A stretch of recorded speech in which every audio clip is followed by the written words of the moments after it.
The unrelenting darkness continued to surround us as the night progressed, and as we continued to search for A. There seemed to be no let-up from what my eyes were now perceiving to be the smoke-black void, intimidatingly and intimately flirting with my now slowly depleting mental energy. A was nowhere to be seen in the immediate vicinity of the L-shaped buildings, and we grew increasingly frustrated at his sudden disappearance. B insists that A was stood right behind me while he was talking me out of my stunned state following my pigeon strike. It was literally 3 to 5 seconds. There's no way that he would have hidden well or gotten down the ladder in time. I dithered for a moment as I took in the situation, before deciding that it was probably best we head back to our exit point, as that is likely where we'd meet A again. I took a couple of seconds to look around me and make out my environment from the tiniest bit of light my eyes could work with, before getting out my torch and quickly shining it in the direction of where I believed our exit point would be. My perceived location was a bit off, however, as I caught a glimpse of a reflection way to the right of where I originally thought. I hesitated a split second about turning my torch back off. As I touched upon earlier, we always had a golden rule that whenever we were not inside of an actual building, we would turn off our torches to avoid giving away our position to any muggles.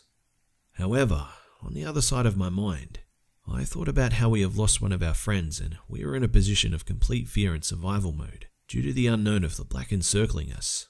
Surely, I shouldn't care about getting caught. In fact, maybe that may be a good thing. We could maybe get help to find A with more people around looking. No, silly idea. While we have lost A, we have so far not encountered any real danger, so it would completely conflict our objectives if we started making a fuss and calling for help. The torch will remain off, for now. We don't want to give our position away just yet.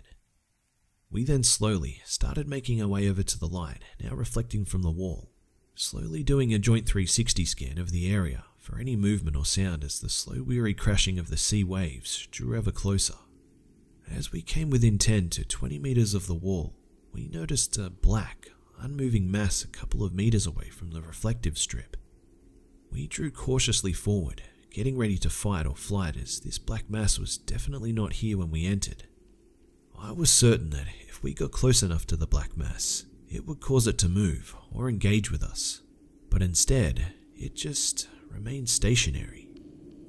B eventually got fed up, turned on his torch and shone the beam in the direction of the black mass. It was A. We found him. A was sat up against the wall, curled up, much like I was when I got pigeon-twatted, and looked as pale as a ghost. He turned to acknowledge that we found him, but his facial expression of tired and glum did not change. Without prompt, he explained to us that he started feeling unwell when he entered the L-shaped building, but decided to stick it out and hoped it would pass. To me, that explained why he didn't look so fresh when he climbed up the metal ladder.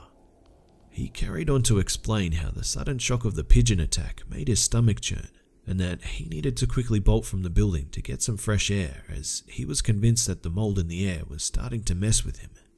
I came to the conclusion that I'd take a breather, so I decided I'd rest here as I'd know here is where you'd likely find me. I'm sorry if I got you guys all worked up.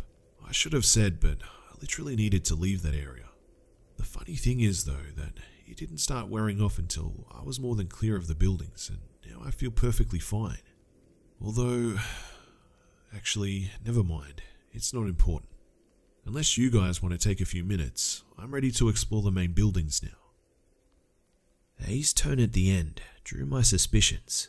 He didn't look fine, but I was eager to move on from the situation and explore the other buildings before it got too late.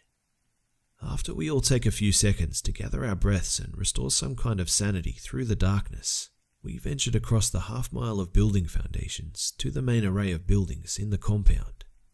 I was probably nearing my limit of anxiousness following the events of the L-shaped buildings. It's not like anything dangerous had even happened, but the events that did happen had left a mark on me and had my adrenaline coursing through my body. I started having a nagging feeling in the back of my mind that something felt off. But nothing was off. We were all perfectly fine. I was beginning to question whether I should carry on with this exploration, as I was pretty shaken up. and any further sudden mishaps would likely send me into haywire. But I'm strong. I know that I'll recover, and I know I'll be alright to fight it through, so I soldiered on. In hindsight though, I shouldn't have been so selfish and obsessed with my own thoughts and feelings. As we approached the main part of the compound, the two big buildings seemed to elude over us as we passed the broken gate, which separated the main part of the compound from the smaller L-shaped buildings on the other side. When we walked a bit further forward, we found ourselves in some kind of town square, surrounded by the buildings. Straight in front of us was the road to the main gate, with what we assumed were where the barrier and gate operators would work. Next to the entrance operator buildings, northeast to where we were facing, was a small building that looked just like an average 3-bedroom house with the upstairs windows boarded up, but the downstairs door and windows gaping wide open. Alongside the east of where we were standing, one of the big buildings stretched across with its many windows and front door wide open, inviting us into our doom. West of us, 2 smaller buildings stood, both surprisingly well boarded up, preventing us from having smooth, easy access to their treasures. To the northwest stood the other big building, of which one of its sides was where we saw that the windows were smashed in. This building had numerous radars still fixed atop, all unmoving, probably like that for decades. I was surprised that they were still left intact after all the time the building looked like it had been left abandoned for. Before debating which building should be explored first, we decided to stop moving, ensure all forms of light source were turned off, and be quiet so we could listen for any movement. I felt a slight breeze gently caress my face as I could hear the distant smashing of water against the shoreline, which decreased my anxiety a little bit. Other than the distant crashing of waves, there was complete silence. Everything seemed very still around us, like we weren't the only ones holding our breath. It seemed like the universe had paused in that moment. After a couple of minutes, we started to decide which building to explore first. Consensus was eventually reached.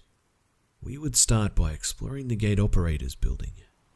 After the L-shaped buildings and before the big, intimidating buildings, I thought the operator's building was the perfect middle break point, as it looked like it only had 1 floor and was of a simple rectangular shape.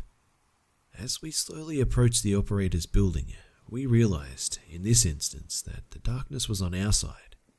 Otherwise, we would have been visible to anyone walking around the estate or looking out their windows near the compound. Just as we were a little over halfway to reaching the building, we suddenly froze as we heard a car slowly drive down near the compound. We slowly watched as the darkness in front of us, near the edge of the trees along the walkway to the west, danced away to the light of the car, which slowly eradicated the colony of dark within the area. It was now or never. B and I darted behind the corner of the wall, whereas A, rather dramatically, dived in through what was the window, just before the rays of the headlights would have touched us. It was strange that the car seemed to stop just outside of the gates, with the headlights shining right into the base, as if someone was waiting to be let in. As I could see B's face, I could see that he was throwing me an inquisitive look. I responded with an equally questionable expression as we both listened intently. We heard a car door slam, and then footsteps as we saw the shadow of a person elongate as they got further away from their headlights, and even closer to the main gate. The main gate was directly in front of the operator building, just to the left, and as the operator building was not a big building, this meant that the car and its strange owner were not more than 15 meters away. Yet, this person's intentions were still not clear. Judging by the shadow which had now stopped moving, this person must have been near enough, pressed up against the gate, peering inside, looking for movement. It seemed like we were in this predator-prey stalemate for an era, before suddenly the person's shadow started moving again back towards what I hoped was their car. As we began to start to feel a sense of relief, we heard a stern voice. "Tonight is not the night." This caused B and I to exchange very confused and concerned looks towards each other.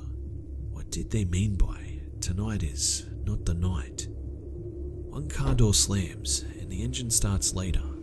We watched as the car headlights swiveled away and off into the distance. B and I were still completely dumbfounded by what we had just heard before we remember that we need to check on A.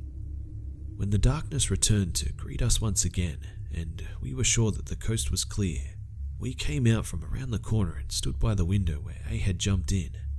Inside was pitch black and there seemed to be no sign of A.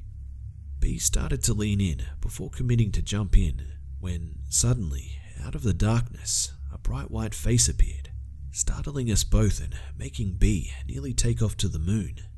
A had turned on his torch to show his face and show that he was stood inside to the left of the window the whole time the stranger driver was at the gate.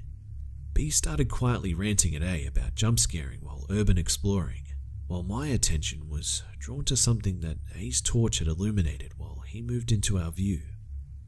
While they argued, I flipped on my torch to investigate what I had seen, to find a flash of what looked like yellow tape. When I took a closer look, I saw that the tape had been wrapped around a section of the room which also included what looked like a closet which had its doors boarded up. When I realized what the tape had written on it, I felt like my heart turned to ice. It read, "Police line, do not cross."